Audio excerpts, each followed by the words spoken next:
So Rachel Gilley, welcome to Women Disrupting Tech. Good to have you on the podcast. It's actually videotaped, and we're in the office of Edge Workspaces in Amsterdam. So you're the CEO of Clarity Global. Tell us how you got there. How did I get there? Well, lovely to be here. Thank you for having me. So I think I've been in the technology industry for too many years. I actually started out, I think probably my father was the person who got me into it years and years ago, talking about, technology. It's going to be big, this technology thing. And then I just started following those trends, knew I wanted to get into comms. And then when an agency job came up which specialized in technology, I thought actually that was my opening. So I've spent most of my career working with technology companies, started out with the big enterprise place like the HPs, the Dells, etc. And then found my way through different agencies and ended up here at Clarity, where I've now been for 7 years. How is it? Fantastic. I love working in independent agencies. I think I'm in one of the most exciting sectors, B2B technology. Never a dull day. So much to know and learn and digest. And I'm just surrounded by fantastic people who do some really, really engaging, purposeful, impactful work for our clients. So out of curiosity, you work with a lot of different clients. How do you keep educated, and how do you sift through what is meaningful, especially with AI coming up now, and what is not meaningful to you and to your clients? Yes. I mean, I think, and this is probably stands for everybody, there is so much that you could be reading, so many opinions, so many hot takes. I think you could read 24 hours a day and still never get on top of it all. So I think you have to be quite disciplined about what you read and how much you want to engage with. And I think, and that's something I actually work quite hard at. I guess the other filter is our clients, because obviously that's predominantly who we're serving. And I think we say the same thing to them. There's an awful lot of noise out there. The only thing that actually matters is how are our clients' buyers engaging, particularly with AI. And as a result of that, anything else that isn't having that impact is noise. Just concentrate on the stuff that is and be focused on that. So you're actually focusing on the clients of your clients then? Yes, essentially. I mean, that's the business we're in. And I think that keeps us true, because that's critically what we're trying to reach is that reputation piece. So how are AI tools changing how comms work? Yes. So an extraordinary, this last even 6 months has been extraordinary. So I think probably 2 ways. I think, first of all, how work is being produced. So I think it's already starting to remove that admin layer. Formatting, cutting and pasting, basic coding, first draft research. And I think, of course, what that's allowing, it's allowing our teams to actually get much further ahead in the areas where we know we make a real difference, where the human is still needed, which is strategy, critical thinking, creativity. Those are the elements, the client relationships. AI is never going to replace that. Okay, because that was my question. What is AI not going to replace? Exactly. The strategy layer. The strategy layer, I think. Does it come in though? Because I talked to quite a few founders, and they all tell me, well, I use AI to strategize. I think it's the nuance of the strategy. An AI platform isn't going to understand the political context of a media crisis. It's not necessarily going to be able to read a client's anxiety in a room. Those are the elements that actually a human's going to be there. So yes, use it to help lay out what might look like a very good framework or approach, which is a strategy you could adopt. But actually it's the human expertise, the knowledge, the relationships, which is actually going to deliver the results that you need. Okay, so it's mostly, it can be a tool that can help you, but it's not fully going to replace. AI is only a tool. Humans are going to be needed. How do you persuade your customers if they're totally AI is going to do everything I need to do? I think the very fact that we're probably in the room with them at the time is what underpins the fact we're here because you need us, or you would already be doing it yourselves. That's not to say that some of what we provide for our clients in 18 months, 2 years' time will change.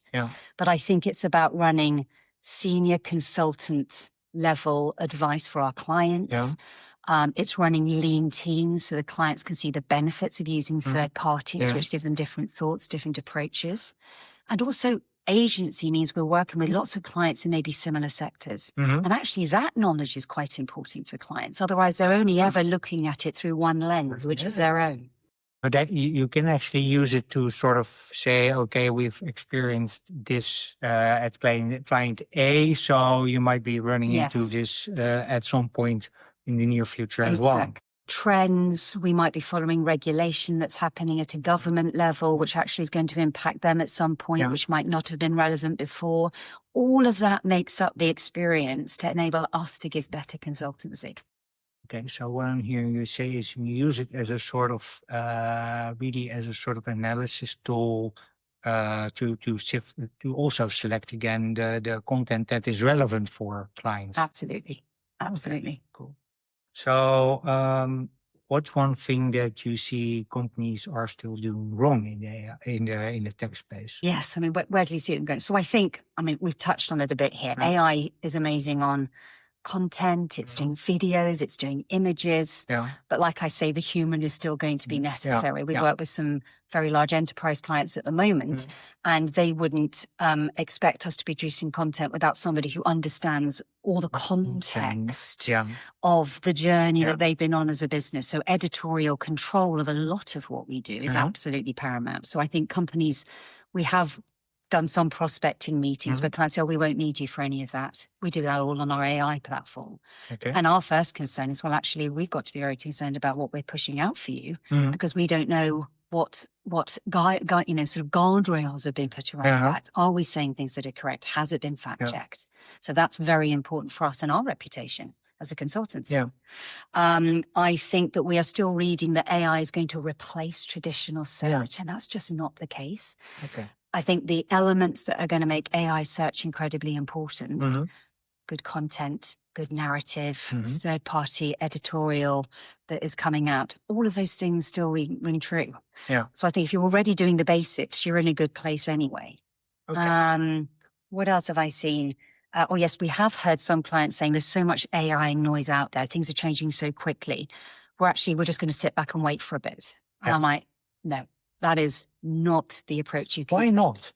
I think you've got to get messy now. You've got to start learning and experimenting. There are obviously going to be different degrees of people and how much they know in any organization. And we've been very deliberate at Clarity about taking everybody with us on that journey. But the realities are you don't want just to turn up in 2 or 3 or 4 months' time and decide you're now going to engage with it because everybody else is going to be ahead of you and they will be disproportionately advantaged.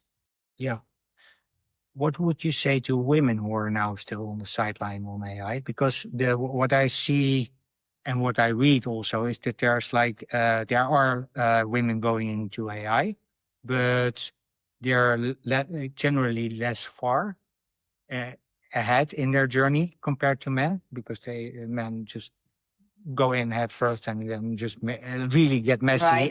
Really get messy. I mean, I can't speak to those stats on that.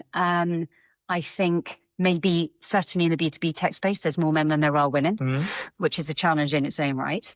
So maybe in a volume perspective, that's happening. I see a lot of women who are engaging in a very smart way. A lot of very smart, ambitious, entrepreneurial women who know that actually engaging with this early on is going to make them smart. I see it very much in our sector, which is agencies and consultancies.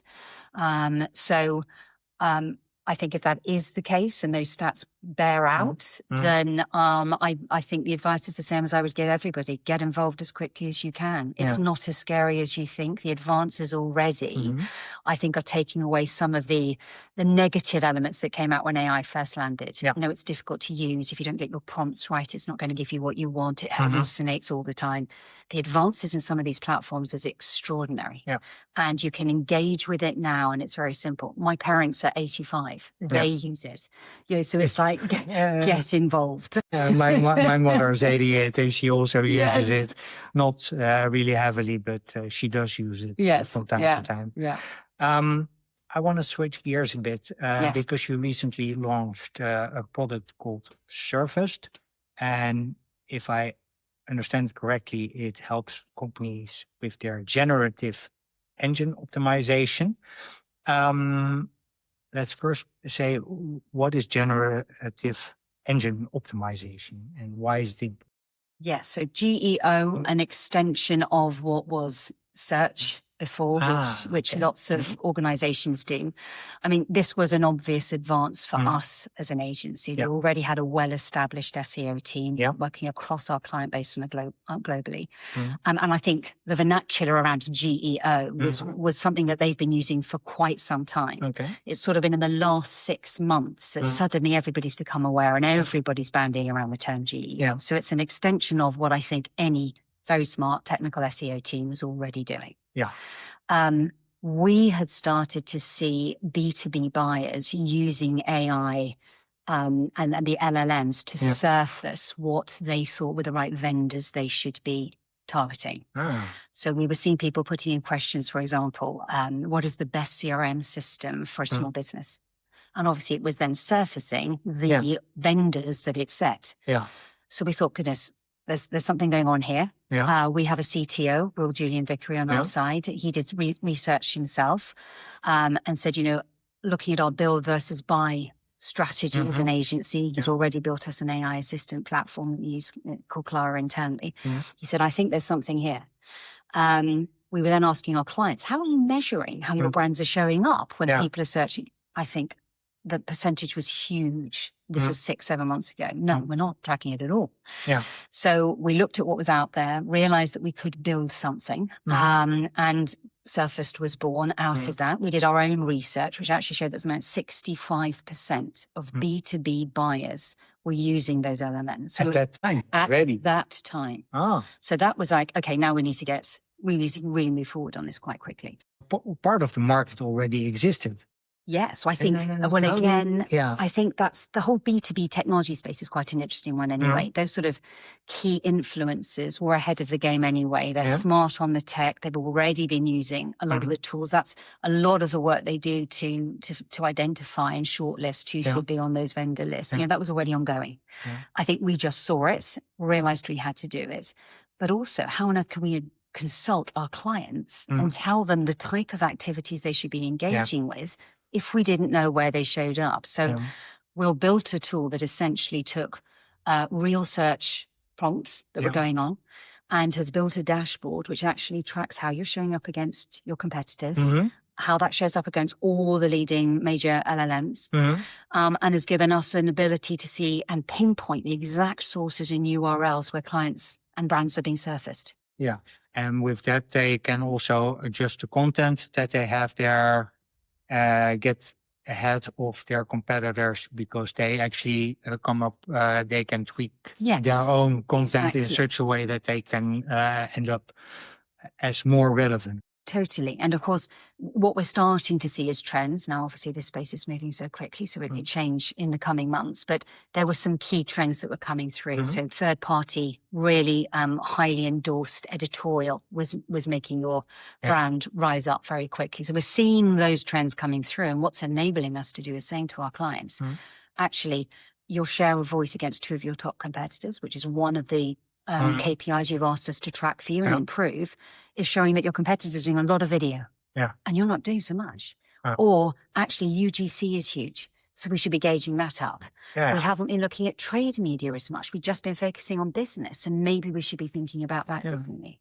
Are there any general tips that you can give companies on this? How do you determine, I guess, let me start there. How do you determine what they should engage in terms of to get more relevant? And how do you make sure that it keeps track of how LLMs evolve? Because they also change over time. And I think, one of the things we do say to clients, we launched this to all our clients, so they have a sort of a light version, and they can decide to upgrade that depending on additional geographies they want. They might want more prompts. They might want to be able to do more search terms, track against more competitors, etc. I think we're saying you need to track it over time. So you can go in on one day and check it. But actually, if you track that over 2 to 3 weeks, 3 months, it could show you a very different picture. So I think there's a lot of chat going on a couple of months ago. If you're not on Reddit, you're not going to be seen. Yeah. Well, that might be true for a certain brand in a certain area around certain topics, but that can change. Yeah. There are some real things that we've definitely seen, as I mentioned, things like trade publications. They will see as high domain because actually they're very, very much invested in producing really thoughtful, authentic content, which is very relevant to that sector.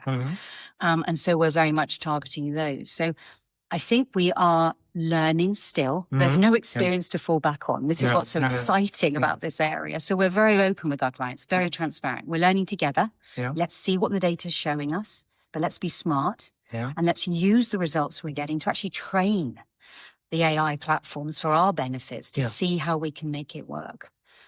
And I think that's also one of the things that, going back to my earlier question about women in AI, if you train yourself now, you set yourself up for success later.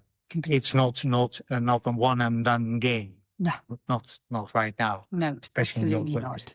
this. So you work with Monday.com, Yes. I think. What is one key lesson from the project that, let's say, you gave your other clients as well? Like, hey, we've seen this with Monday. This you really need to do.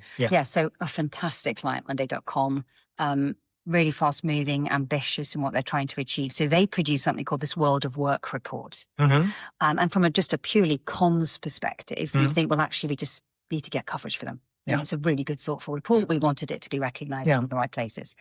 And actually, what happened is we did get great coverage for them. But what we wanted to do is use that coverage, as I said before, as training data and not just as PR clippings. So what we did is we mapped out through the LLMs, how were they answering questions about the future of work?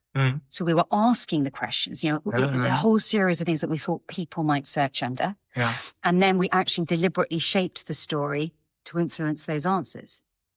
Because if that is how they're engaging with it, and this is what people are searching for when they're putting in their prompts, what does that throw back? So I think one of the key lessons that we got from that is that brand discoverability is not just about search rankings anymore. It's absolutely critically about how the answers are being surfaced through AI environments, and understanding that and then measuring it is what's going to make your campaign impactful. And I did get the stats from the team on this because I thought they were unbelievably impressive. Even we were astonished by how much. So the result of this was that we saw a 300% increase in citations across LLM platforms. Monday.com's visibility in Google jumped from 5.6% to 11.7%. So it also transfers back to Google.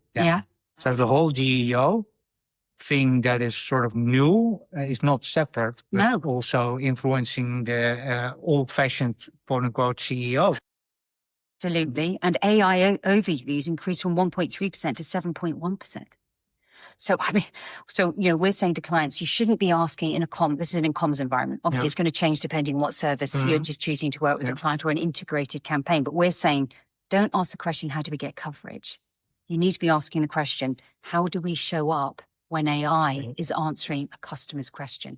So you work back from that and not the tactic. So what is the challenge or the problem that a client, a customer's looking to? I mean, I know that sounds so obvious and that we know that's what the job is. But if you're led by the tactic and not by what you're trying to solve, AI is going to not, you're just not going to get the results that you want. Yeah, that's really powerful indeed. And also important to understand for, I think for startups as well, because they are building their brand. Yes. How important is the outside view here? Because you're an external party to them, you're helping them with their comms. How important is that view? That you're not, let's say, because if you're inside a company, you tend to get focused on what is happening day to day. Versus an external advisor, be that comms, be that legal, whatever, has the outside view. How important is that when you're building a tool? you're building the tool. I mean, the trust has got to be there from the outset. So Yeah. I think the best relationships we have with our clients are ones where it's a true partnership. We don't see as an executioner. It's a supplier over there, just to deliver back in. And I think that's never been more true than it is right now. I think the major element that we are seeing through all the conversations that we're having with our clients is that marketing and PR has to be aligned. Yeah. So for years we've talked about marketing sits in one building, sales sits in another, PR sits in another. And actually that literally has to change now that AI has come about. Do you see that happening? So I think I'm seeing more informed conversations about that happening. Okay. And you made a very interesting point there between startups, scale-ups, actually going to enterprise. Much harder for an enterprise business that has a legacy setup with thousands of members of staff, which has done it in a certain way. It's going to take them longer. It's going to require somebody very brave at a senior level to say, we need to change the way that we're structured. Startups have got the moment. If they're smart and they can jump on this moment very quickly, they can structure their organization. So actually it's one voice, consistency of message. It's not saying one thing on its website and another thing in its boilerplate. And then it's got spokespeople saying something different here. And then marketing and brochureware's got something else. It all has to be consistent, or else the LLMs will just ignore the inconsistencies and you don't get service. It treats the differences as noise. Exactly. So it just ignores, it's not, for them, it doesn't become really highly endorsed content. Yeah. So Clarity is a B Corp, B Corp certified. Yeah. And AI raises questions about energy use and job displacement. How do you balance that when you're building something like Surfaced? Yes. So I don't think the industry's got the perfect answer to this at all. How do we see it? So both from energy and from people, if I start with the people element, we certainly don't see AI as replacing jobs. Now, we are a lean agency. We're not one of the huge consolidated global agencies. So we're in an advantageous position from that perspective. We have only seen AI have a multiplier effect within our organization. It's simply not reductive. It is allowing us to bring people in where I think juniors, we don't want to hire people to do admin. It's going to enable us to hire juniors who are critical thinkers, who are potentially going to be AI native, who are going to come into our organizations, be able to start up the ladder much faster than they would have done previously. So they're going to have access to so much information and structure that they're going to be able to offer strategy much earlier on in their career, which I think is a really refreshing approach.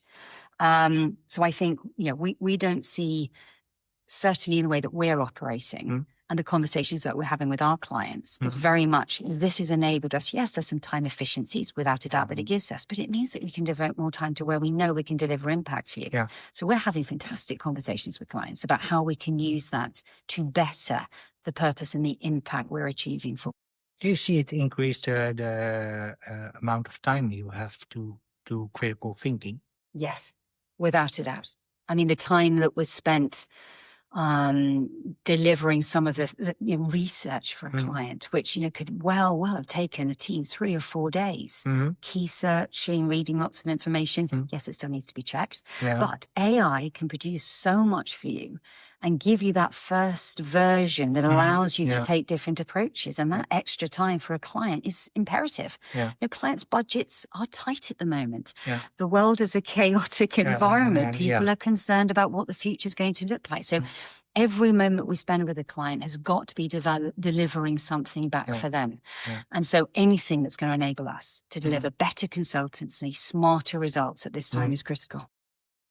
How do you deal with going back to the original question on being B Corp certified? How do you deal with the energy? Yeah. So and we've been asked about that, and actually, in fact, we've approached B Corp on this as well, because how are we going to deal with the fact that we know the energy consumption from AI is extraordinary. So in actual fact, I don't think Clarity's going to find the solution to this, without a doubt. I think our approach is very much that we have to be thoughtful about why we build and how we use the tools that we're going to be creating. Surface is the first on a product roadmap that we've got. It exists because our clients do need to measure what they're doing. This is a real moment in time. And it's not something we can ignore or sit on the sidelines and look at. So we have to engage with it. So I think as a B Corp, we apply the same lens that we do to AI that we do to everything else. And I think essentially we've got to judge ourselves on what we do and not what we say. So it's a moving feast. Be considered. I think we need to see what others in the industry are going to do, guidelines that are going to be provided for us to consider it. We don't have an immediate fix. That is for sure. So, It's still, jury is still out there.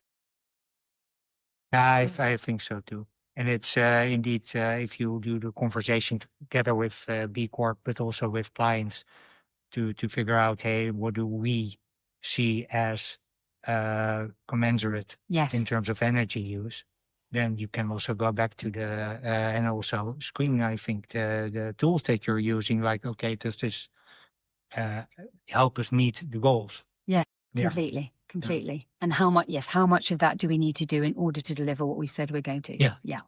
Absolutely. So you said Surface is the first product on the roadmap. Yes. Can you give us a sneak preview on what the rest will be like? Maybe not exactly, but I can nudge towards, what we've done with this sort of the search and discoverability element has been very exciting. And I think we're just starting to see how that's driving through. I think there's a sort of more of a reputation lens that we also want to see. How are clients showing up? In sort of, how people trusting them, how are they engaging with them? What makes a company really trustworthy, incredible? And I think that's a sort of another extension of where we're at. Is that more, let's say, projection based, or is that more like, okay, what has happened in the past and this is the end result? Yes, I don't think it's necessarily, I think AI is going to enable us through a lot of what we're going to be doing, sort of conjecture. What do we see? What are the trends showing us? If it continues as is, what would it look like? But I think this is more of, if people were searching today and the types of prompts they're putting in, our tool at the moment is very much about how are they searched and then how are they discovered. I think, how do people engage with them and their views of them, their perceptions? I think that's a really fascinating area for us, because it's very much going to help support us on the types of messaging and the narrative that we think our clients should be putting out into the market, what they stand for, where their values are, how important that is to their customers. So I think that's probably one of the next areas that we will be looking to move into. Thanks for sharing. So 3 things left. You and I both have a passion for women in leadership. You are a woman in leadership. But if you look at, in general also, I think the percentage of women in leadership is quite small. I read somewhere that as a woman, you have a bigger chance of becoming head of state than you are of being a founder of a unicorn. My question to you is, how can men help change this? Because I don't think this is a woman's game, but it's a game we need to play together. So how can the men help? Yes. And I've been lucky in my career. I've been championed by some wonderful people, and a lot of who were men, true allies who have been extremely instrumental to my success. I think one of the single most powerful things men could do is be a sponsor for women. And I say that as opposed to being a mentor. Mentoring is advice over coffee. Sponsoring is actually, when you're in the room as a man and the woman isn't, you are actually putting them forward for the job, or suggesting that they should be in the board seat, or you're the one making an introduction to an investor. And I think if men can engage at that level, then they are a true ally. And I think that will support the process very much. Why is that important, that men actually do the next step over mentoring over coffee, really speaking up for women? Because mentoring is a one-on-one thing. They can show their support, they can give guidance, but actually they need to be in the room where the decisions are made. I often say, if you look at your board to clients, you look at your board and it looks the same now as it did 5 years ago. That's a choice. And actually what we should be doing is very much looking at who's in the room and who are you listening to? Whose CVs get through to that final round? Who actually gets the final check? And that's not going to happen with you meeting someone for a coffee. It's going to happen when you're in a room and there's more men around the table than there's women, and in some instances there's no women at all. How are you changing that dynamic? And I think that's hugely important. Is that the discussion you have with your customers as well? Yes, in I'm terms of very, going back to the reputation part? yes. I mean, quite often we'll get approached by lots of fascinating companies, and the first thing I do is I go onto their website and I check out their board. Yeah. And if the only female on there is the head of people and culture, Yeah. I feel irritated straight off the bat. Now, if we want to work for them because they're an innovative client, it's one of the first questions we ask when we start engaging with them. Yeah. Actually, all the stats have proved to you that having women on your board and having leadership roles will increase the productivity of your organization. So where's it going wrong? And how do you answer the question that you don't have that? Now, I'm seeing less of that. And sometimes, again, that's in legacy businesses that have been in place for an awful long time. So I think that's hugely important. You know, I don't think less female unicorns because women are less capable or less ambitious. No. I think it's simply because the system keeps routing capital and opportunities through the same systems that have always existed. Yeah. So we need people to be brave and change their systems. Yeah.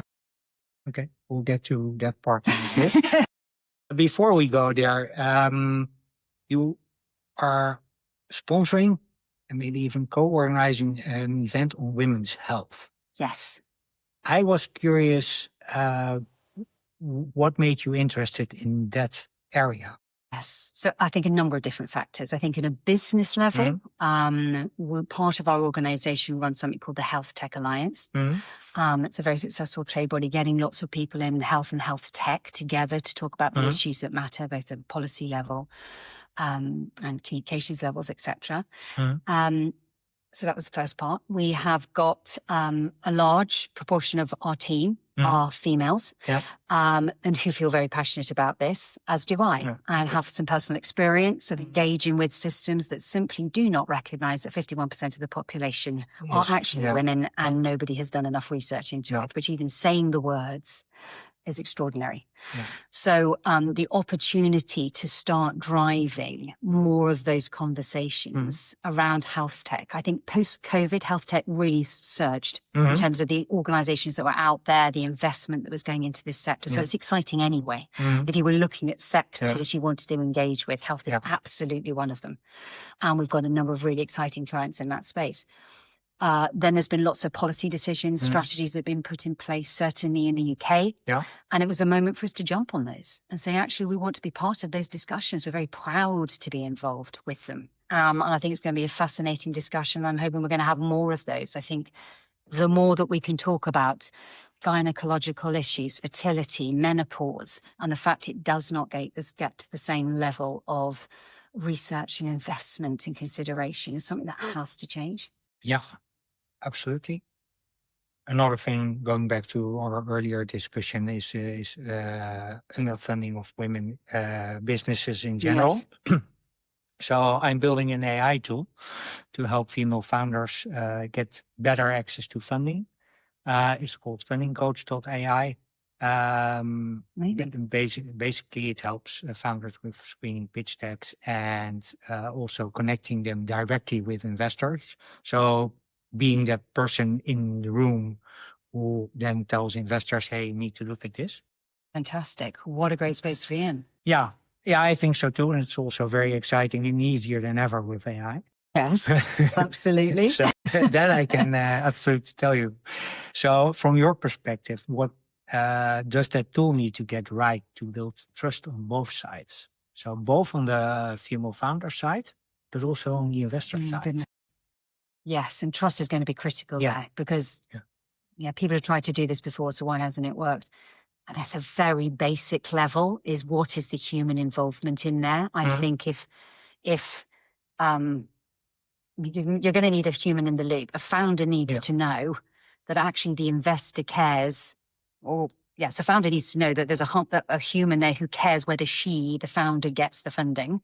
Meanwhile, an investor needs to know that that they can actually vouch as a human that's vouched for what it is they're presenting. An algorithm talking to an algorithm Otherwise, it anyway. becomes agentic AI bots talking to bots. Exactly. And trust is born out of being able to see the whites of individuals' eyes and know and trust the direction that they're going in. So if you're providing a platform that's at least bringing those discussions together, using what you're seeing as expert advice to make sure that people show up in the best possible way, what a fantastic platform to be building. The element that's going to be imperative on that then is actually when do people come together?